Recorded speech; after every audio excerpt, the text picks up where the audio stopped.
इतर भारतीय लोक यांचा या श्रावणातला तिसरा सोमवार आहे आणि हे सगळे मिरवणूक यांची जे भक्ती हे किल्लेश्वर मड इथे चालत जातात पायी यात्रा।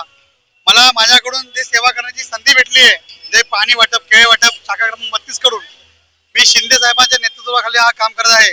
मला अभिमान आहे, मी शिवसैनिक आहे, हिंदुत्व आहे आणि हिंदुत्वासाठी मला गर्व आहे आणि माझ्याकडून असेच कार्य घडावं ही माझी अपेक्षा आहे। मी कालच साईबाबांची पालखी घेऊन पदयात्रा निघालेलो आहे।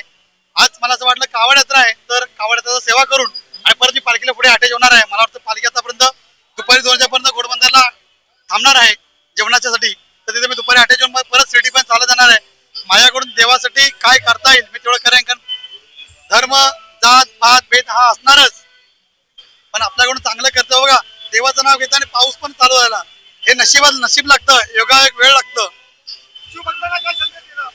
शिवभक्तांना मी एकच संदेश, सगळ्यांना श्रावणीचं सगळ्यांना हार्दिक स्वागत आणि खास करून शिवसैनिक शिंदे साहेब व महाराष्ट्राचे लाडके उपमुख्यमंत्री व आमचे मनातले मुख्यमंत्री एकनाथ शिंदे साहेब हे असेच काम करावे। यांच्या नेतृत्वाखाली आम्ही असेच शिवभक्तांना केळे वाटप पाणी वाटप हा कार्यक्रम आणि येत्या 13 तारखेला माझ्या विभागात माझ्या 32 मध्ये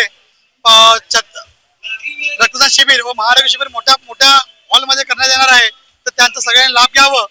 आणि आता गेल्या गुरुपौर्णिमेलाच छत्री वाटप केलं आहे, गरजू विद्यार्थ्यांना वही वाटप केलं आहे आणि असेच चांगले कार्य घडत राहावं हीच माझी अपेक्षा। जय हिंद, जय महाराष्ट्र।